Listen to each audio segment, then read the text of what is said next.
Cordial saludo, mi nombre es Jefferson Esteves Pacheco, docente de aula con especialidad en tecnología informática. Actualmente soy docente de la institución educativa Agustina Ferro del municipio de Ocaña, departamento norte de Santander, Colombia. Esta presentación se hace con el objetivo de cumplir una de las actividades del diplomado ofrecido por la Corporación Leodoncel, que busca desarrollar un proceso de inclusión de las tecnologías en el proceso educativo. Para esta presentación vamos a realizar un análisis de la película La Educación Prohibida, que pueden encontrar en ese canal de Vimeo de la Corporación Leodoncel. La primera actividad o la primera pregunta a la que le vamos a dar respuesta es la siguiente: ¿cómo comenzar a resolver esta gran crisis en la humanidad?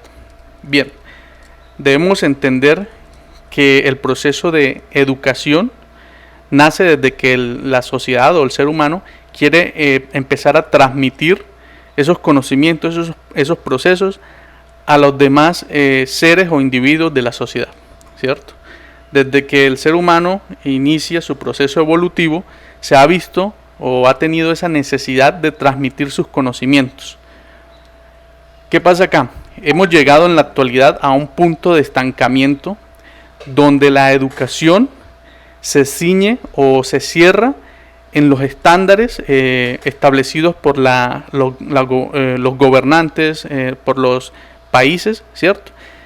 Unos estándares generales o mundiales que dicen cómo evaluar y cómo generar un proceso educativo por igual a todos los seres del planeta Tierra, desconociendo ese elemento de individuo, de caracterización del esquema social, político y económico de un país. Entonces, ¿cómo resolveríamos esta crisis de una educación prohibida?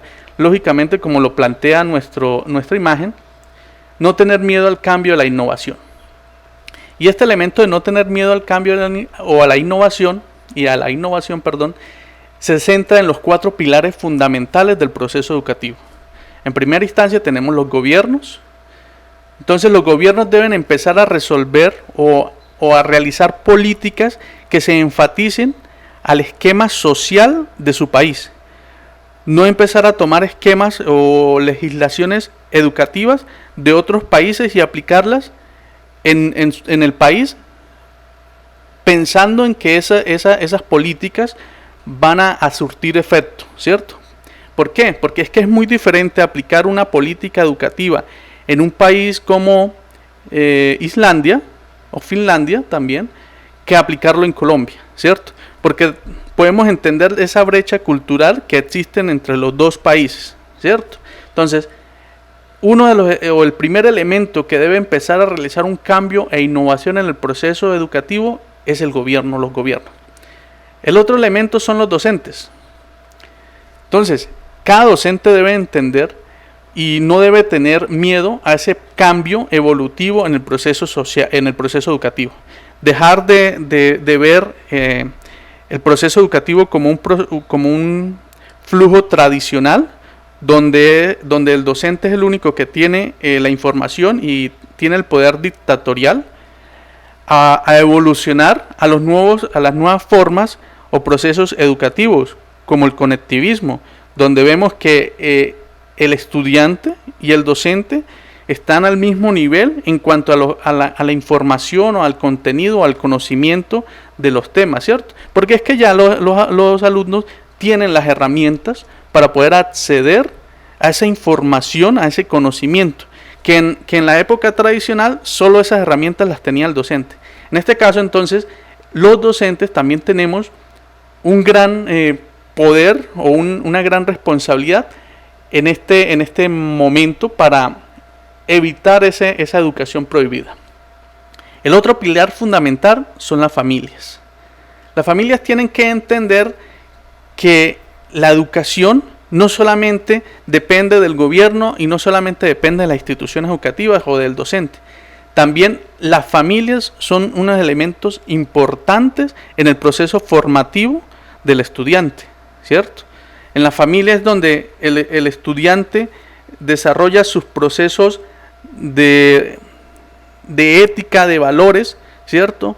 Y es en el colegio o en las instituciones educativas donde ellos vienen a aplicar esos conceptos que conocen en las familias, ¿cierto? Las familias también, y es en el caso de Colombia, por lo general las familias piensan en los colegios como el lugar donde le cuidan los hijos, ¿cierto? Y debemos quitar esa cultura de pensamiento. ¿Por qué? Porque es que las familias también tienen que interrelacionarse más en el proceso formativo del estudiante, ¿sí? Y por último, pues el otro pilar que también tiene que contribuir en este cambio, ¿cierto? En este cambio de la educación prohibida son los alumnos. ¿Qué pasa?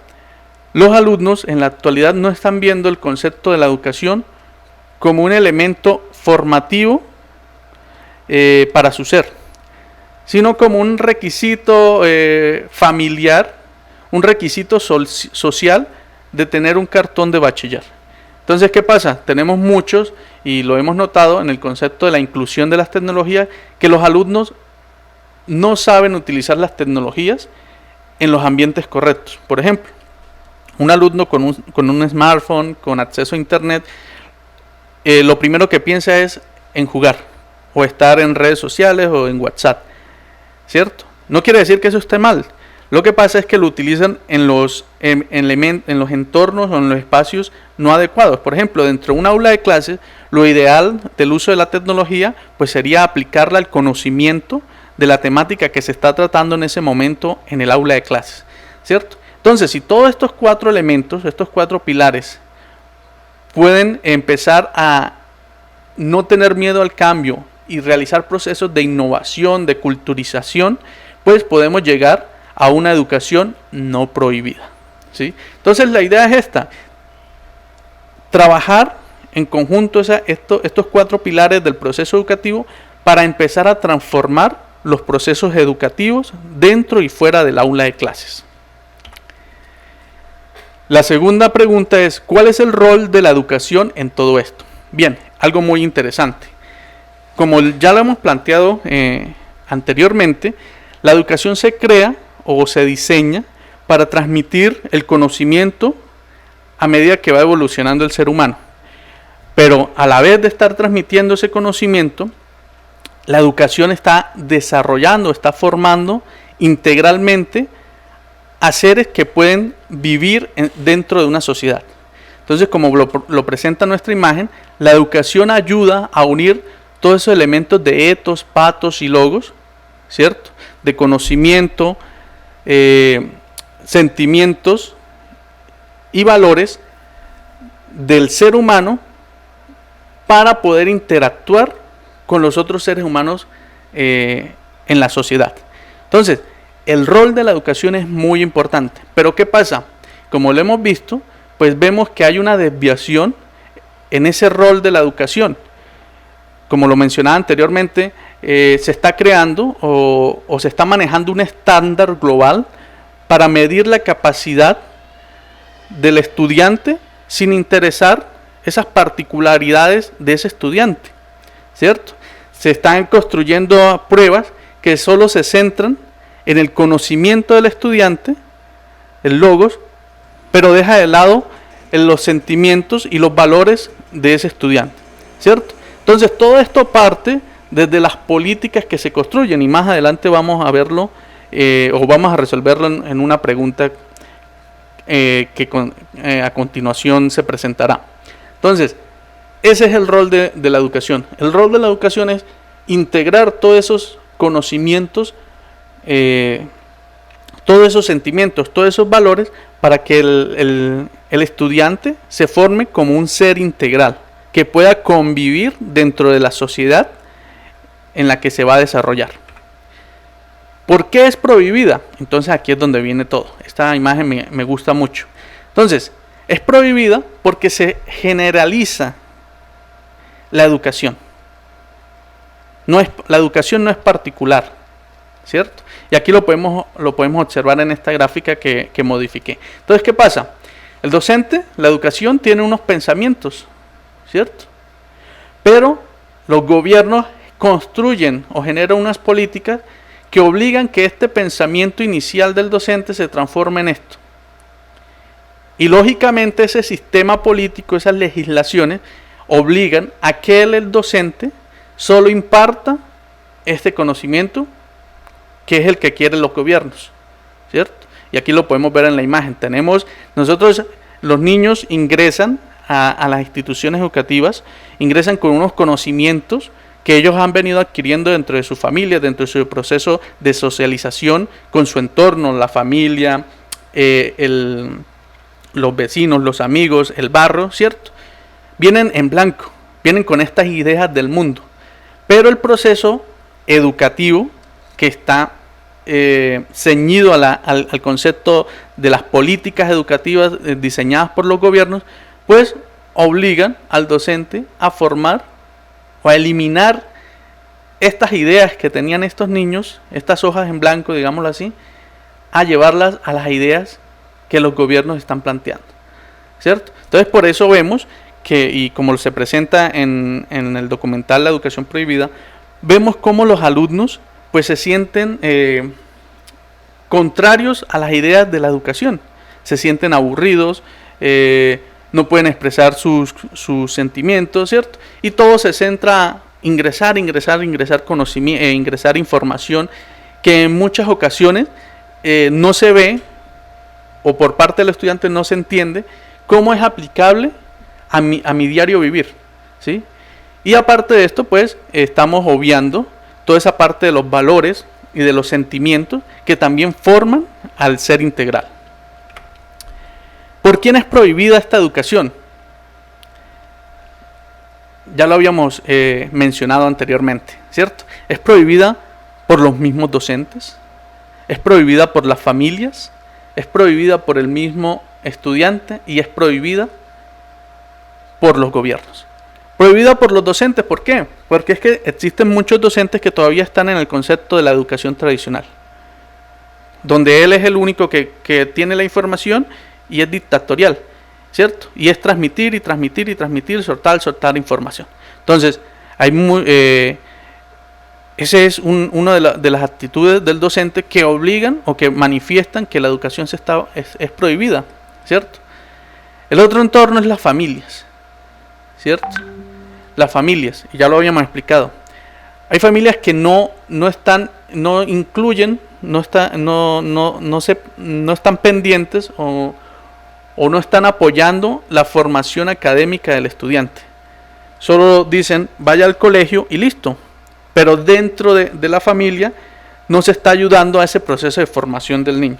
Entonces, por ejemplo, una familia donde el estudiante llegue y no hay una comunicación entre los miembros de la familia, pues se está perdiendo todo el trabajo que se está haciendo dentro del aula. Un estudiante donde llega a la familia y no ve un apoyo por parte de los miembros de la familia, se está perdiendo el proceso de enseñanza.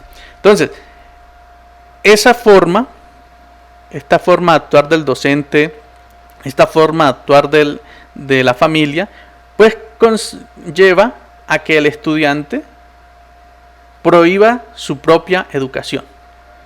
¿Y qué es esto? Pues le tenga apatía al proceso de educación.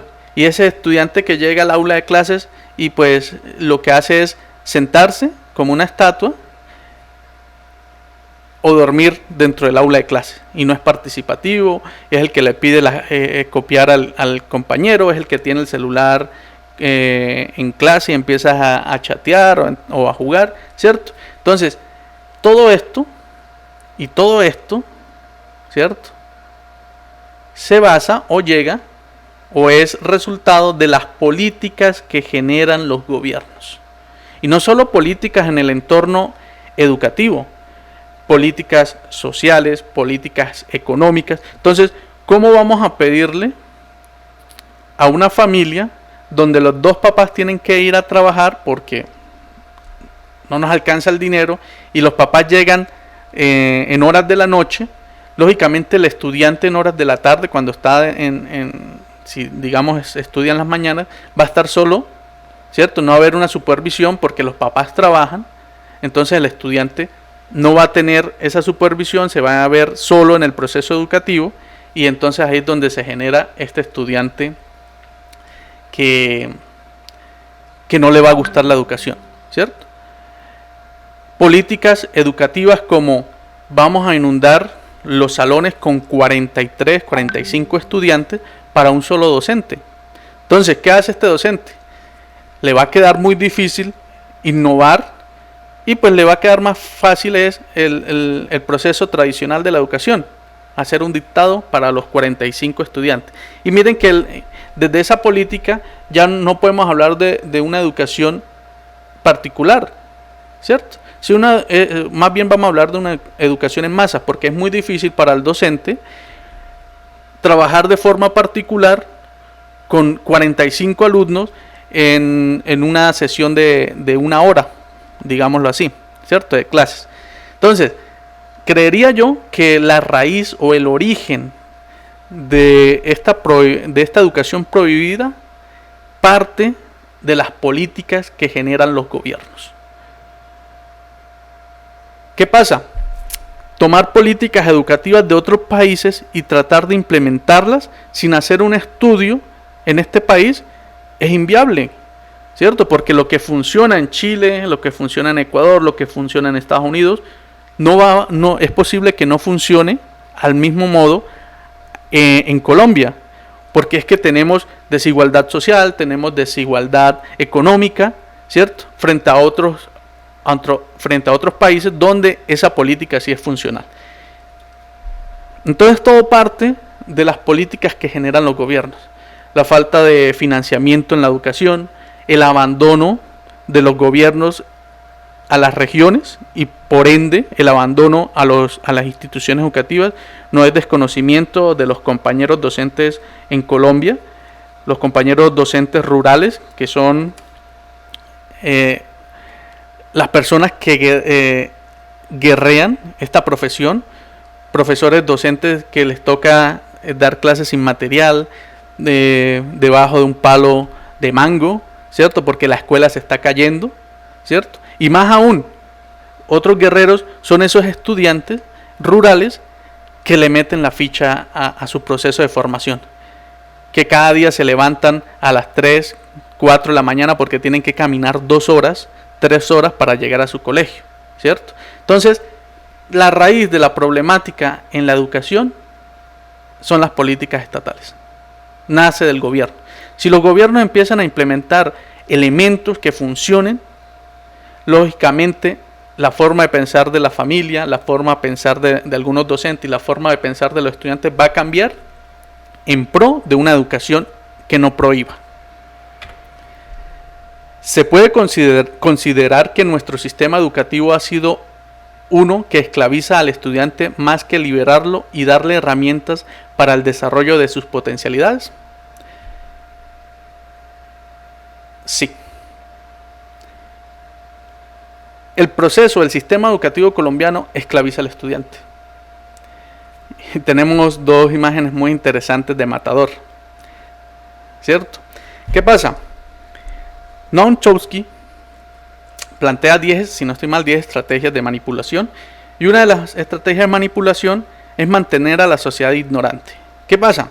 Lógicamente, a un gobierno de unos pocos no le sirve que toda una población conozca, se informe, sea educada, porque ese tipo de sociedad le va a exigir un buen funcionamiento a ese gobierno, porque esa sociedad va a saber cómo es que se gastan los dineros de los impuestos, va a saber cuáles son las diferencias de unas leyes o impuestos que favorezcan o no a toda la sociedad o a un grupo pequeño de empresarios, ¿cierto? Entonces, el sistema educativo colombiano está enfatizado en esclavizar al estudiante, ¿cierto? Porque es que al gobierno no le sirve un colombiano pensante, ¿cierto? Un colombiano que pueda explotar su potencialidad. Le sirve un colombiano que se mantenga a raya, ¿cierto? Y no critique esas funcionalidades o esos decretos o esos impuestos que genera el mismo gobierno. Debo destacar que hay situaciones particulares donde hay sistemas educativos dentro de Colombia que no se ciñen a ser esclavizantes, sino que potencian el desarrollo particular del estudiante, ¿cierto? Debemos destacar eso. Pero de forma estándar o generalizada, el sistema educativo se enfatiza más que todo en esclavizar. Desde el concepto de, por ejemplo, sabemos de la educación inclusiva, ¿cierto? Entonces, el docente, aparte de tener 43 alumnos en condiciones que en muchas instituciones educativas es desfavorable, hay estudiantes que les toca salir a buscar sillas, hay estudiantes que reciben clases en el piso, ¿cierto? Aparte de eso, también el docente debe tener o va a tener alumnos con alguna discapacidad, ¿cierto? Visual, auditiva. Entonces, ¿qué pasa? El docente, lógicamente, no se puede centrar únicamente en potenciar las capacidades del estudiante con discapacidad, porque dejaría, digamos así, a los otros 44 estudiantes a la deriva, ¿cierto? Entonces, como lo hemos mencionado, del gobierno es que parten las grandes problemáticas. Y no solamente el gobierno, también hablemos de la mentalidad cultural que se ha venido afianzando durante gran cantidad de años en Colombia, ¿cierto? Y aquí lo vemos con esta imagen de Matador, que me gustó mucho. Un tamal más 20.000 pesos equivale a un voto. Bueno, esa es toda la educación que necesita. Por desgracia, y miren que todo parte del gobierno, la problemática social en Colombia parte del gobierno. Por desgracia, muchos colombianos votan por la necesidad. ¿Y quién genera esa necesidad? El mismo gobierno. Cuando el gobierno no construye o genera fuentes de empleo, pues lógicamente va a haber un desempleo, y ese desempleo ayuda a que una persona que le ofrezcan 50.000 pesos vaya a votar por el candidato que le ofreció ese 50.000 pesos, ¿cierto? Entonces todo esto es un círculo vicioso. ¿Y cómo empezamos a derribar ese círculo vicioso?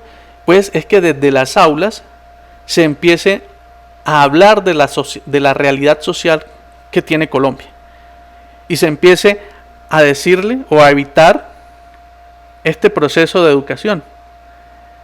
Decirle al estudiante, decirle a la sociedad: oiga, ustedes votan por esta persona para que los represente a ustedes, no para que se represente a él mismo o a un pequeño grupo de personas, ¿cierto? Entonces, con ese tipo de educación, pues ya la sociedad, el individuo que va a llegar a la sociedad va a ser integral y va a poder exigir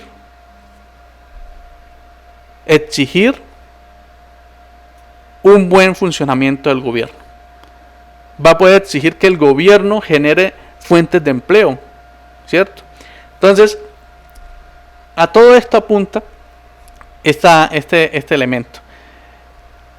Debemos empezar a cambiar esa idea cultural que tenemos de que la escuela es solamente una guardería donde van a cuidar los niños. Debemos omitir por parte o mentalidad de algunos docentes que todo es problema de las familias, que todo es problema de la necesidad social, sino que también debemos empezar a aportar desde nuestras aulas a potenciar las habilidades de los estudiantes. Lógicamente nos toca difícil, es una guerra difícil, ¿cierto? Porque vamos a pelear contra estos personajes, ¿cierto? Contra esos políticos que no les gusta que empecemos a formar seres con conocimientos críticos frente a la evolución social de Colombia. ¿Se puede conciliar una educación que satisfaga y potencialice el talento individual de cada persona? Sí se puede. Acá tenemos el caso de Finlandia, que es muy conocido, Japón, ¿cierto? Pero no vayamos lejos, en Colombia también se realiza, y ya lo había mencionado. En Colombia hay muchos docentes que, guerreándola, que con las uñas han logrado generar proyectos de aula, construcción de conocimiento dentro del aula, que han podido desarrollar nuevas funcionalidades para las instituciones, desarrollar nuevos pensamientos en los estudiantes, eliminar problemáticas. Recuerdo en este momento, no muy bien el caso de un docente en Bogotá que redujo, si no estoy mal, a cero el índice de embarazo en menores o el índice de embarazo de estudiantes del colegio, y todo a partir de un desarrollo de una cátedra integral dentro de esa materia, y lo pudo hacer, ¿sí? Acá la idea es enfrentarnos, la idea es empezar a evolucionar, no tener miedo al cambio, no tener miedo a innovar dentro del proceso educativo. Va a ser difícil. ¿Por qué? Porque vamos a ir en contra de políticas institucionales, vamos a ir en contra de políticas sociales, ir en contra de políticas educativas regionales, nacionales, hasta internacionales. Pero que se puede, ¿cierto? Que va a ser duro, que va a llegar a un punto donde se quiere desfallecer, no se quiere seguir por los X o Y motivos, pero intentando, metiéndole la ficha siempre, las ganas, se va a poder lograr. Entonces acá, por ejemplo, acá en Radio Nacional, una serie de charlas donde se muestran, o muchos docentes empiezan a mostrar esas nuevas formas que están creando para potenciar el talento individual de sus estudiantes. Entonces, inclusión de las TICs, nuevas metodologías de educación como STEAM, aulas invertidas, generalizar la particularizar la educación. Por ejemplo, si yo estoy en un colegio rural, entonces potenciar en ese proceso educativo de los estudiantes el manejo del ambiente, ¿cierto?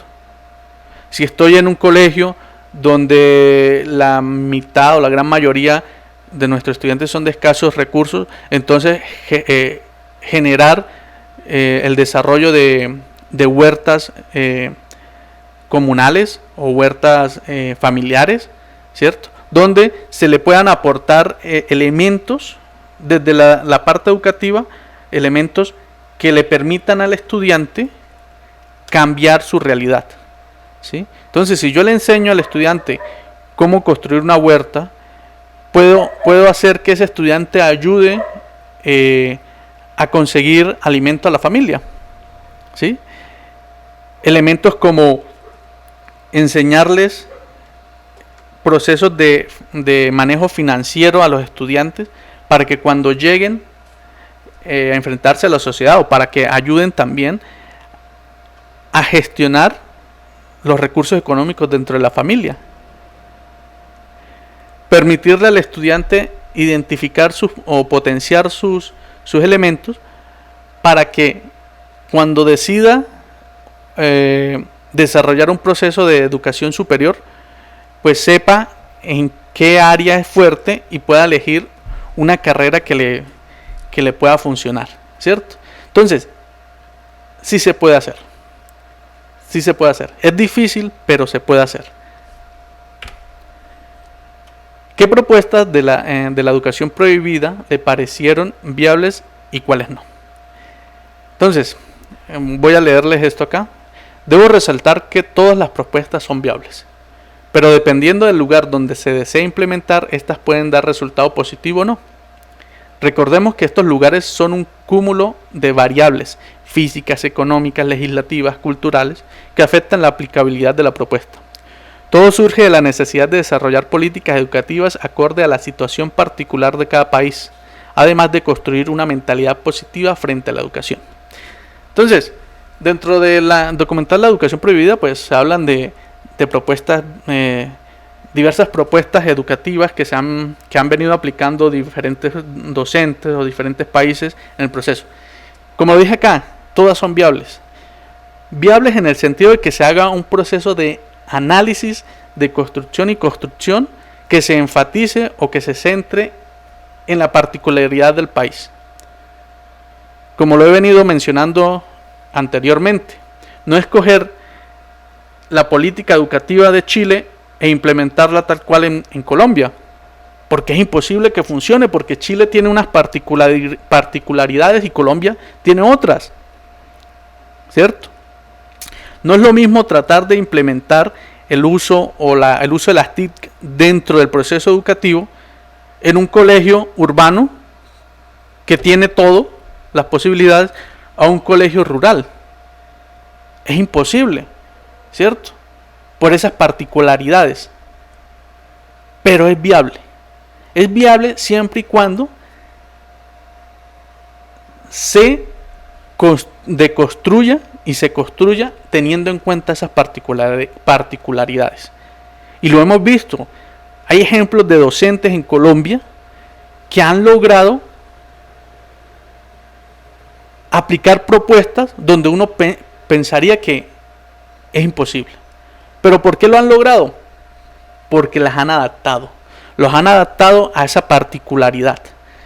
Les recomiendo leer esta entrada que desarrollé, que también es uno de los entregables de este diplomado, y se enfatiza a la película documental Un crimen llamado educación, ¿cierto? Bien, con esto termino el desarrollo de esta actividad. Debo resaltar, si llegaron acá hasta el final, agradecerles, ¿cierto? Y debo resaltar que todas estas posiciones que acabo de plantear en este video pues son netamente personales. Esa es mi idea de esta capacidad o de esto que llamamos educación, ¿sí?